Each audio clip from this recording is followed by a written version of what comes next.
Hello friends, मैं BK Singh आप लोगों को अपने YouTube channel BK Singh science classes में स्वागत करता हूं। मैं हूं बीके सिंह और आज आप लोगों के लिए क्रैश कोर्स का छठा भाग लेकर के उपस्थित हूं, जिसमें फिजिक्स के चैप्टर गोलीय सतह से प्रकाश के अपवर्तन जो है वो पढ़ाई जाएगी। इससे पहले यदि आप लोग मेरे चैनल पर पहली बार हैं तो चैनल को सब्सक्राइब करें, बेल आइकन को दबाएं, वीडियो को लाइक करें और शेयर करें। तो चलिए, मैं बीके सिंह आप लोगों को फिर से एक बार स्वागत करता हूं और बिना देर किए हुए आज का टॉपिक स्टार्ट करता हूं। आज का टॉपिक है गोलीय सतहों से प्रकाश के परावर्तन। गोलीय सतहों से प्रकाश के परावर्तन। गोलीय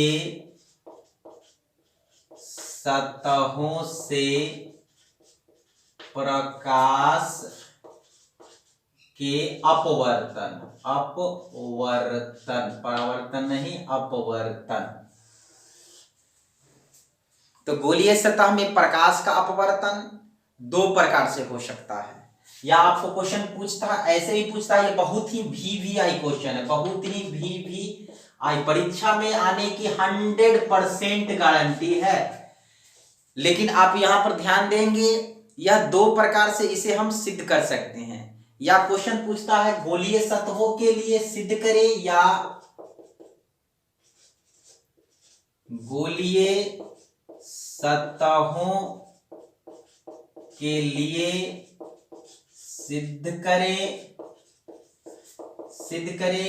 म्यू2 माइनस म्यू2 बटे भी घटाओ म्यू1 बटे यू बराबर म्यू2 घटाओ म्यू1 बटे आर। ये आपको सिद्ध करना है।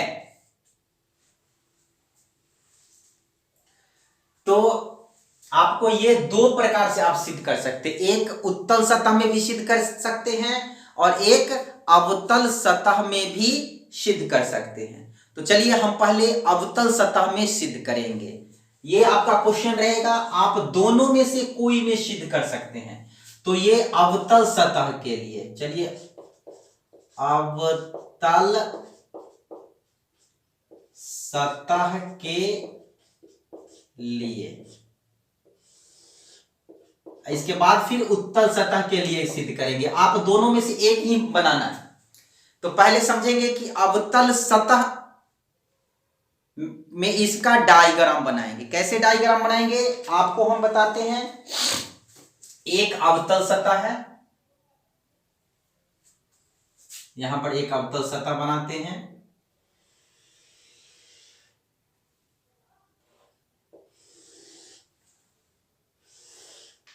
ये जो है सो कांच है। क्या है? कांच है। ये कांच है और इधर ये हवा है। इधर क्या है? हवा है। तो यहां से प्रकाश की किरण यहां पर जाएगी। तो अब देखेंगे कि यहां पर वस्तु है,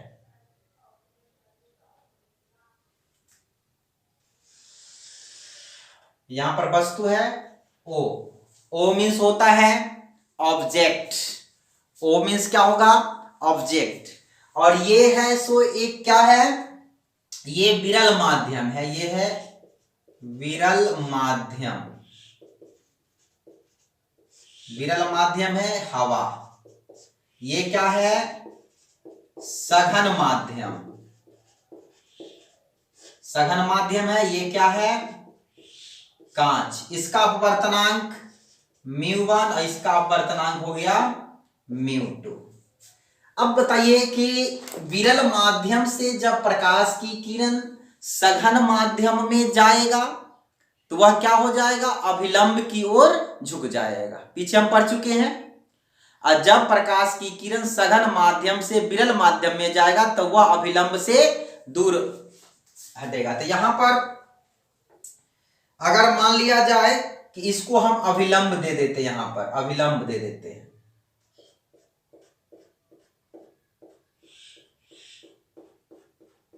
ये अभिलंब हो गया सी एन, अभिलंब हो गया। तो यहां पर प्रकाश की किरण यहां से गया लाइट, तो ये क्या होगा, अभिलंब की ओर झुकेगा, यानी ये और चाहेगा कि हम एन की ओर चले जाएं, नहीं। तो इसका जो है आभासी प्रतिबिंब जो है कहां पर बनेगा, यहां पर बनेगा। इसका नाम रख देते हैं आई। देख रहे हैं, फिर से समझेंगे। यहां पर ओ कोई वस्तु है जिसे प्रकाश की किरण चली और वह बिंदु एस पर, यहां इस बिंदु का नाम रख देते हैं एस, और ये जो अवतल सतह है इसका नाम रख देते हैं ए बी, और यहां से प्रकाश की किरण चला और ये आर की ओर मुड़ गया थोड़ा सा और इधर मुड़ गया। अब देखेंगे आपतित किरण और ये अभिलंब है, तो अभिलंब के बीच जो कोण बनता है उसको आपतन कोण आई कहते हैं, और अपवर्तित किरण और अभिलंब के बीच जो कोण बनता है उसको आर कहते हैं, अपवर्तन कोण कहते हैं। अब देखिए इस बिंदु का नाम P रख देते हैं और ये एक्सिस है OQ तक। चलिए सबका नाम लिखा गया। अब इसमें हम कुछ लैंग्वेज लिखेंगे कि माना कि ए बी एक अवतल सतह है जिसे हवा में रखी गई है। इसका अपवर्तनांक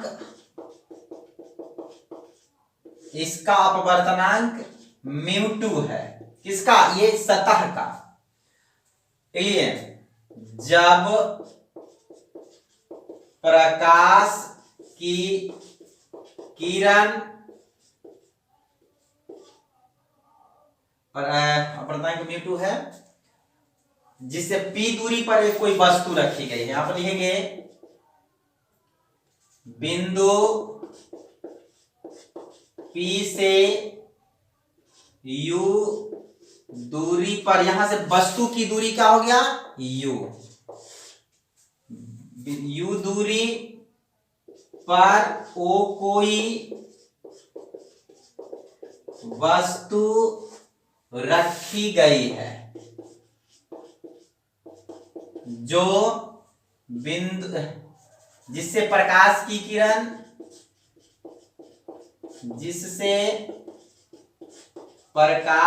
किरण बिंदु S पर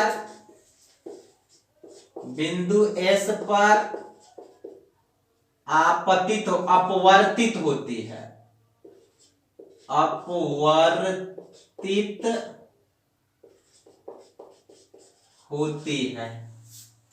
ठीक है, जिसका आपतन कोण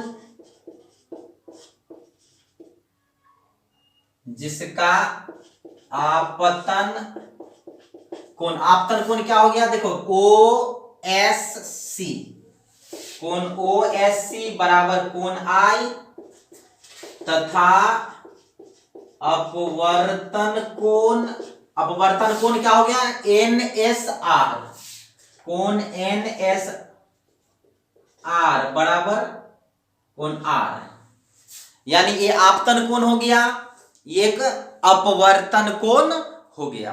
चलिए इतना लैंग्वेज लिख दिए। इसके बाद वस्तु की दूरी क्या हो गया, यहां पर वस्तु की दूरी हो गया PO बराबर क्या हो जाएगा, -U। आपको हम बता चुके हैं चिन्ह परिपाटी में कि बिंदु O से लेफ्ट साइड वस्तु हो, प्रतिबिंब हो, सब क्या होगा, ऋणात्मक होगा। प्रतिबिंब की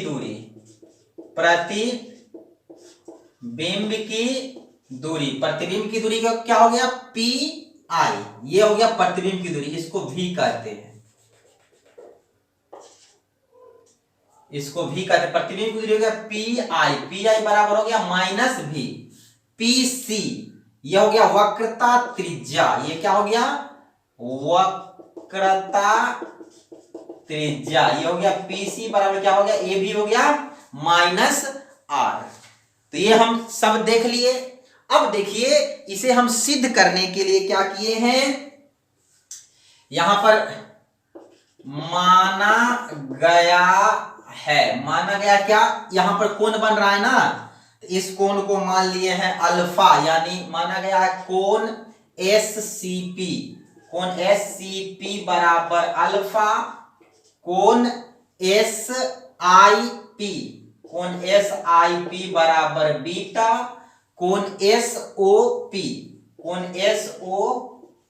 SOP बराबर अल्फा बीटा, ये इसको थीटा मान लेते हैं, थीटा गामा नहीं, थीटा।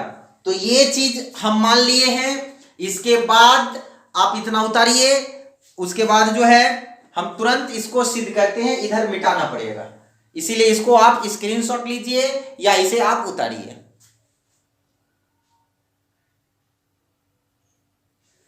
चलिए अब हम ये जो डायग्राम आप देख रहे हैं, बस इसी डायग्राम से हम थ्योरी को सिद्ध करेंगे। यहां पर हम मान लिए हैं, इसको क्या माने थे? अल्फा, इसको क्या माने थे? बीटा, इसको क्या माने थे? थीटा। बस इसी कोण से जो हम त्रिभुज इसमें आप देख रहे हैं, बस इसी से हम इस थ्योरी को हम सिद्ध करेंगे। अब जो लिखना था वो तो लिख ही दिए हैं। अब देखेंगे यहां से, अब त्रिभुज SOC, देखिए SOC एक त्रिभुज है ना, ट्रिंगल बन रही है ना, तो SOC में देखिए इसका एक कोण क्या है? I है, सॉरी हाँ SOC, इसका एक आंतरिक कोण क्या होता है? थीटा है, एक दूसरा कोण क्या है? I है। तब आप हम जानते हैं कि दो आंतरिक कोण जो होते हैं त्रिभुज का, दो आंतरिक कोण होते हैं, उसका बाह्य कोण के बराबर होता है। तो यहां पर त्रिभुज ये है, इसका एक कोण क्या है? I है, दूसरा कोण क्या है? थीटा है, और इसका बाहरी कोण क्या है? अल्फा है। तो दो अंतः कोणों का योगफल जो होता है वो बाह्य कोण के बराबर होता है, यानी इसका बाह्य कोण यानी अल्फा बराबर क्या हो जाएगा? दो अंतः कोण, यानी क्या हो जाएगा? थीटा, अल्फा बराबर हो जाएगा I जोड़ थीटा, I जोड़ थीटा, यानी I बराबर क्या निकल जाएगा हमको? I जोड़ थीटा, तो हमको I का मान निकला था, I बराबर हो जाएगा अल्फा माइनस थीटा। कोई दिक्कत नहीं होनी चाहिए, फिर से समझ लेंगे। ये एक त्रिभुज है, अब इसको हम घस सकते हैं, आप लोग नहीं घसिएगा। इसका बाह्य कोण क्या है? अल्फा, और आंतरिक कोण क्या है? I, एक आंतरिक कोण क्या है? थीटा। तो दो अंतः कोणों का योगफल बाह्य कोण के बराबर होता है। तो इसका अंतः कोण जो है I और थीटा है, और बाह्य कोण अल्फा है, तो अल्फा बराबर I जोड़ थीटा, इसीलिए I बराबर क्या हो गया? I बराबर अल्फा माइनस थीटा। I का मान निकल गया, कोई दिक्कत नहीं। चलिए अब दूसरा बताते हैं। एक त्रिभुज है तथा त्रिभुज SIC से SIC, यहां पर देखिए SIC देख रहे हैं। अब देखिए इसका एक कोण बीटा है, ये तो पूरा ना अल्फा था, लेकिन ये R है तो यह भी R होगा। क्या होगा? कोण, चूंकि कोण NSR बराबर R, NSR, और ये जो होगा त्रिभुज ISC, कोण ISC बराबर R, क्यों? सम्मुख होने के कारण, सम्मुख होने के कारण, यानी ये भी कोण क्या हो जाएगा? R हो जाएगा।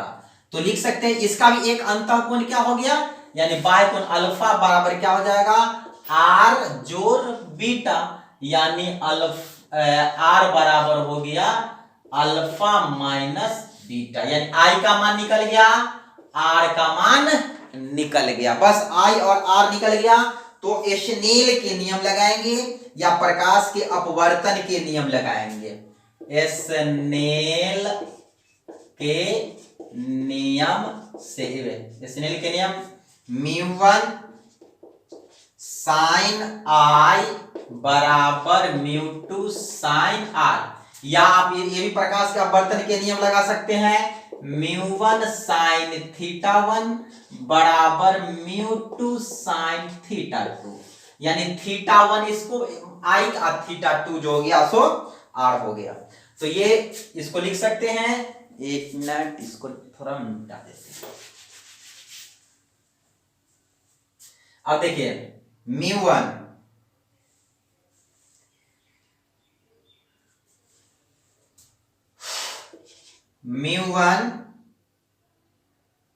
यानी लिखेंगे I और R का मान अत्यंत छोटा हो, यदि I और R का मान अत्यंत छोटा हो, रेडियन में अत्यंत छोटा हो, तो साइन I बराबर I लगभग बराबर तथा साइन R बराबर यानी लगभग बराबर R। तो क्या हो जाएगा ये μ1 साइन I बराबर μ2 R, यानी μ1 I के जगह पर हम क्या देना है, अल्फा माइनस थीटा बराबर μ2, R के जगह पर क्या देना है, अल्फा माइनस बीटा। बस और कुछ नहीं देना करना है। यहां पर थोड़ा सा और देख लीजिए, कोण बराबर होता है, कोण बराबर होता है चाप बट्टे त्रिज्या। तो कोण हमको अल्फा कोण का मान निकालना है, तो अल्फा बराबर इसका चाप क्या है, चाप इसका ये हो गया, ये हो गया इसका चाप और ये हो गया इसका त्रिज्या। तो एसपी बट्टे पीसी अल्फा बराबर, अब देखिए बीटा बराबर, बीटा इसका भी चाप ये हो गया एसपी बट्टे पी आई, अल्फा बीटा और थीटा, थीटा पर का भी एसपी बट्टे पीओ, अल्फा बीटा थीटा। अब इसका मान दीजिए μ1 अल्फा, अल्फा के जगह क्या देंगे, एसपी बट्टे पीसी माइनस थीटा एसपी बट्टे पीओ।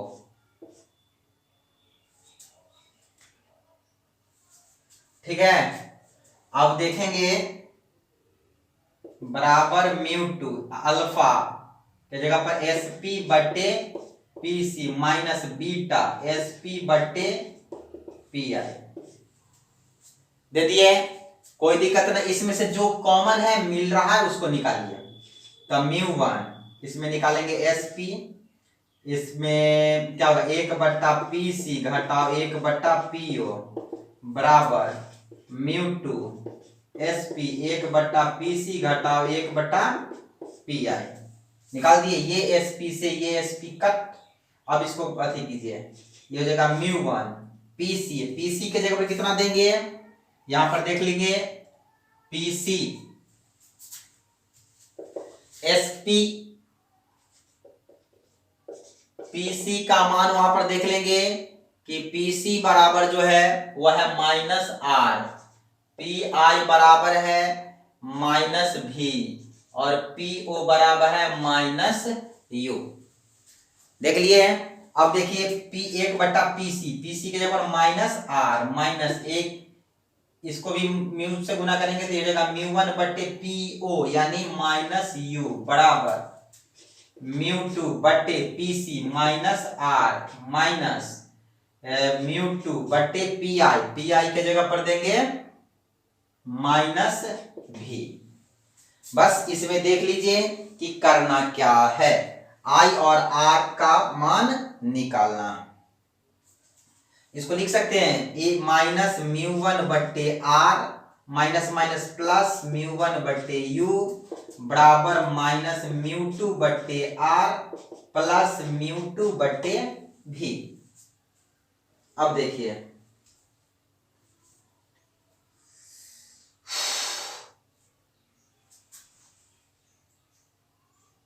इसको इधर लाएंगे तो क्या हो जाएगा,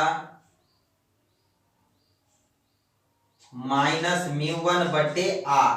इधर लाएंगे तो क्या हो जाएगा, प्लस म्यू2 बटे आर बराबर म्यू2 बटे भी, उधर जाएगा तो घटाओ म्यू1 बटे यू, हो जाएगा ना।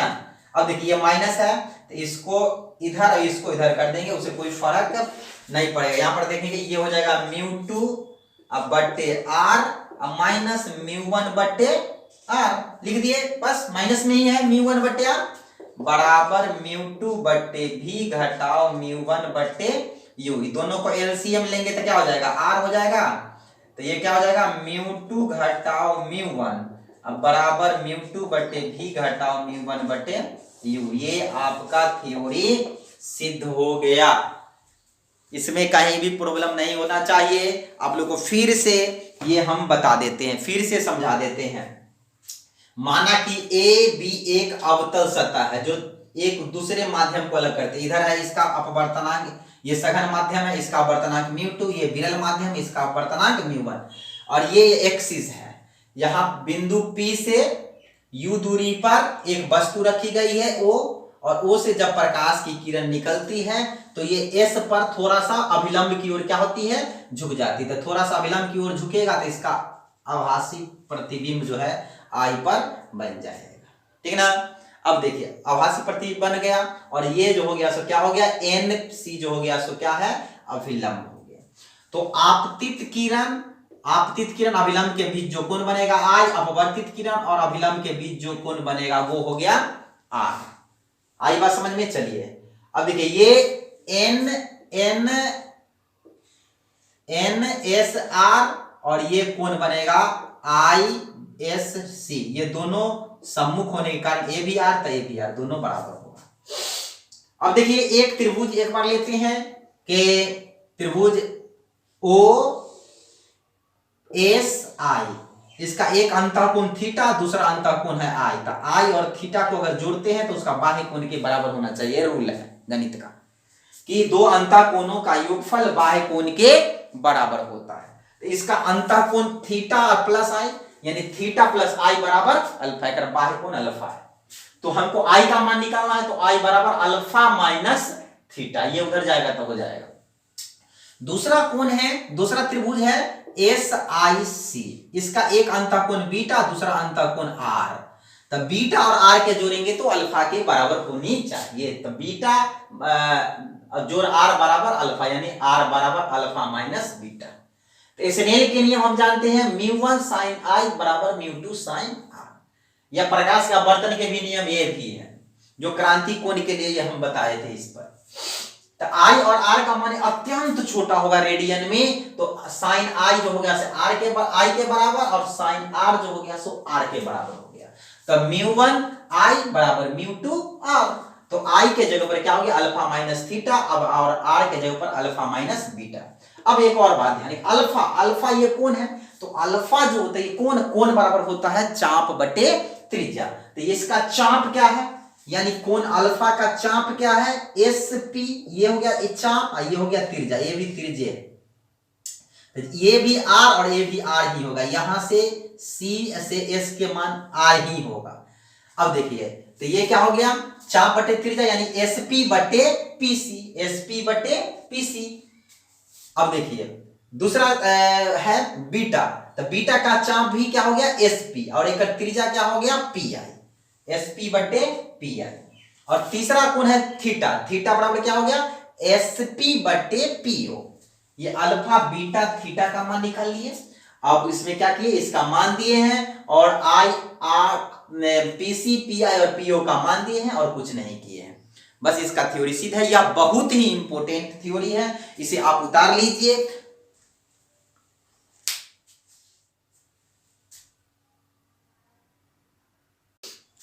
तो चलिए अब हम आप लोगों को बताते हैं उत्तल सतह के लिए। इससे पहले अभी हम बताए हैं अवतल सतह के लिए, प्रकाश के अपवर्तन के लिए व्यंजक। अब हम वही चीज उत्तल सतह में बताते हैं। तो याद रखेंगे, उत्तल सतह में वास्तविक और आभासी दोनों प्रकार के प्रतिबिंब बनते हैं। तो जब सबसे पहले उत्तल सतह में आभासी प्रतिबिंब के लिए हम एक व्यंजक बता देते हैं, उसके बाद वास्तविक प्रतिबिंब के लिए भी उत्तक एक थ्योरी बता देते हैं।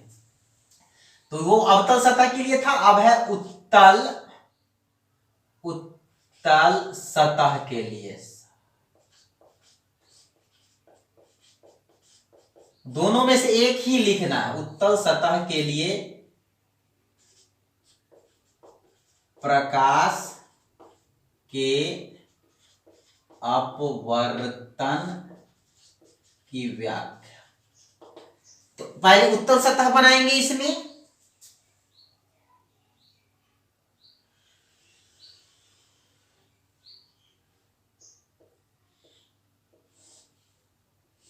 यह एक कांच है,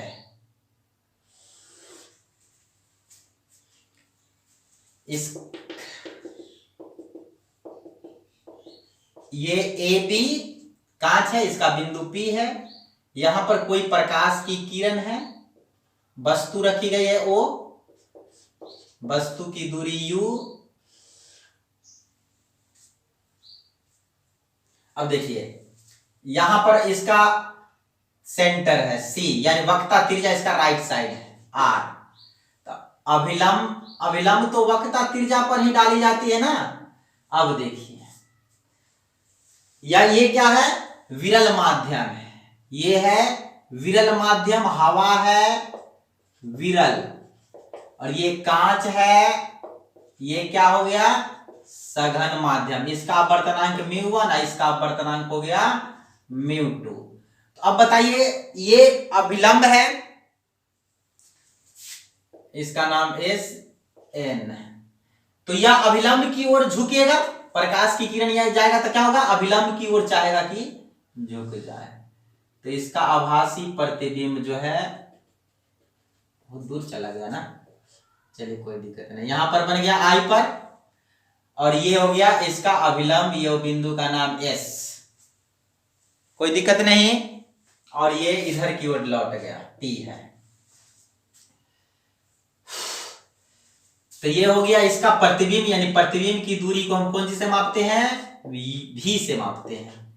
तो V, ये वक्रता त्रिज्या R, ये प्रकाश की किरण है, तो प्रकाश की किरण और अभिलंब के बीच जो कोण बनेगा यहां पर, ये हो गया इसका आपतन कोण। क्या हो गया, आपतन कोण हो गया। आपतन कोण को हम कहते हैं I। अब देखिए ये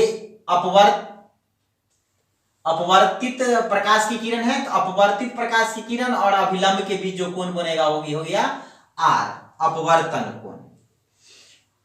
ये हो गया आपतन कोण, अपवर्तन कोण, इसका नाम रख देते हैं अल्फा। प्रतिबिंब पर जो बनेगा उसको बीटा, वस्तु पर जो होगा उसको थीटा। बस इतना ही करना है और ये थ्योरी एकदम हाथ में सिद्ध हो गया, और कुछ नहीं करना है, बस लिखना है। यहां पर थोड़ा सा समझ लीजिए, वस्तु आपका O हुआ, वस्तु यह ना वो है, और वस्तु की दूरी हो गया PO बराबर कितना हो गया, -U। प्रतिबिंब आपका हो गया I। अब प्रतिबिंब की दूरी, प्रतिबिंब की दूरी हो गया PI बराबर -V। वक्रता त्रिज्या PC बराबर हो गया +R। क्यों, क्योंकि यह राइट साइड है, कोई दिक्कत नहीं। अब लिखेंगे माना कि AB एक उत्तल सतह है जो दो माध्यम μ1 और μ2 को अलग करती है। ये हो गया μ1 इसका अपवर्तनांक, ये हो गया μ2, ठीक ना। बिंदु P से U दूरी पर कोई वस्तु को रखी गई है, कोई वस्तु ओ रखी गई है जिससे प्रकाश की किरण बिंदु S पर आपतित होती है,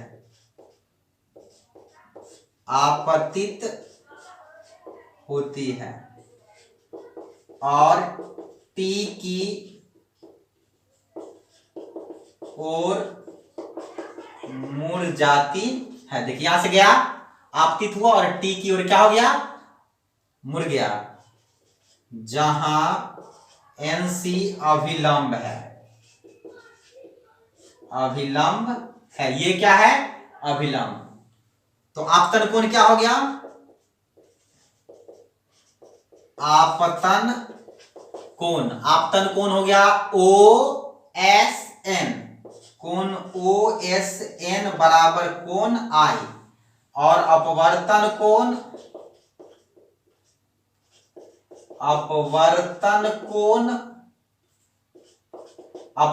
कोण क्या हो गया, T है, TSC, कोण TSC बराबर R, यानी आपतन कोण, और ये हो गया अपवर्तन कोण। बस इतना तो आपको लैंग्वेज लिखना ही पड़ेगा, उसके बाद थ्योरी बस चुटकी में इधर सिद्ध हो जाएगी। कैसे हो जाएगी, बस यहां पर ध्यान दीजिए। यहां पर एक त्रिभुज देखिए, पहले चित्र से त्रिभुज SOC, यहां पर ध्यान दीजिए, त्रिभुज SOC एक त्रिभुज है, इसका एक अंदर वाला कोण थीटा है, एक अंदर वाला कोण अल्फा है, और एक बाहरी कोण I है। क्या है, I। देखिए यहां पर देखिए, इसको हम घास देते हैं, अब आप लोग भी अच्छा से उतारिएगा, आप नहीं घास दीजिएगा, इधर बाहरी कोण I, तो I बराबर क्या हो जाएगा, अल्फा जोड़ थीटा, है ना, क्योंकि त्रिभुज के अंतःकोणों का योगफल, दो अंतःकोणों का योगफल बाह्य कोण के बराबर होता है। तथा एक त्रिभुज ये ले लिए और दूसरा त्रिभुज लीजिए, दूसरा त्रिभुज SIC, से, तो त्रिभुज SIC, यहां पर ध्यान दीजिए, SIC का बाहरी कोण क्या है, R, तो R बराबर क्या हो जाएगा, बीटा जोड़ अल्फा, नहीं, या अल्फा जोड़ बीटा, I और R का मान निकल गया। तो स्नेल के नियम से, तो स्नेल के नियम क्या, μ1 sin I बराबर μ2 sin R। फिर वही बात, I और R का मान अत्यंत न्यून हो तो I और R का मान बहुत ही कम हो, अत्यंत न्यून हो तो I बराबर साइन I जो है सो क्या होगा, लगभग बराबर I के, तथा साइन R जो होगा सो लगभग बराबर R के। तो क्या हो जाएगा, ये μ1 I बराबर μ2 R, तो μ1 I के जगह पर कितना देंगे, अल्फा जोड़ थीटा बराबर μ2 R के जगह पर क्या देंगे, अल्फा जोड़ बीटा। फिर वही कोण बराबर क्या, चाप बट्टे त्रिज्या, यानी कोण हमको क्या निकालना है, अल्फा। तो अल्फा हाँ, अल्फा बराबर इसका चाप क्या हो गया, एसपी, एसपी बटे पीसी, बीटा, बीटा ये है ना, हाँ ये बीटा निकालेंगे तो इसका भी एसपी अब बटे पी आई और थीटा, तो ये क्या हो जाएगा एसपी अब बटे ओपी या पीओ, ये दे दिए। तो μ1 ये लिखना ही पड़ेगा, तो μ1 अल्फा के जगह पर क्या करेंगे, एसपी बटे पीसी जोड़ एसपी बटे पीओ बराबर μ2 अल्फा की जगह पर एसपी बटे पीसी जोड़ एसपी बटे पीआई, मान दे दिए। इसमें सब निकालिए जो मिल रहा है उसको, एसपी मिल रहा है 1 बटा पीसी जोड़ 1 बटा पीओ, μ2 एसपी निकाल लीजिए 1 बटा पीसी जोड़ 1 बटा पीआई, कॉमन ले लिए जो मिल रहा है उसको, इससे ये कट गया, अब इसको भाग दीजिए तो क्या हो जाएगा μ1 बटे पीसी, पीसी के जगह पर क्या देंगे यहाँ पर देख लेंगे, पीसी के जगह पर देंगे प्लस आर जोड़ μ1 बटे पीओ, पीओ के जगह पर क्या देंगे माइनस यू बराबर μ2 बटे पीसी, पीसी के जगह पर क्या देंगे plus R plus P I, μ2 बटे पी आई के जगह पर देंगे माइनस भी, मान दे दिए।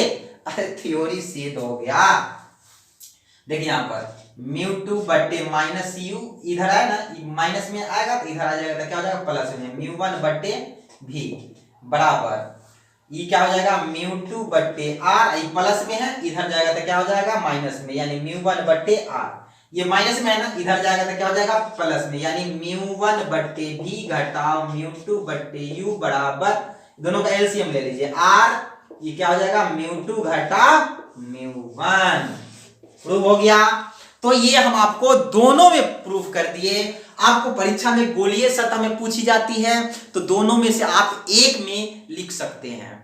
चलिए, तो इसी के साथ ही मैं वीडियो को खत्म करना चाहूंगा। आप लोग यदि चैनल पर पहली बार है तो चैनल को सब्सक्राइब कर ले, बेल आइकन को दबा दे, वीडियो को शेयर करें। और ये परीक्षा में आने की 100% गारंटी है। अगर ये आप नहीं देखोगे वीडियो तो बहुत ही पछताओगे, इसीलिए इसे शेयर भी करें। तो चलिए, इसके साथ ही मैं वीडियो को खत्म करना चाहूंगा। धन्यवाद, स्वस्थ रहे, मस्त रहे और वीडियो को देखते रहे। अपना ख्याल रखें, परीक्षा की तैयारी करें।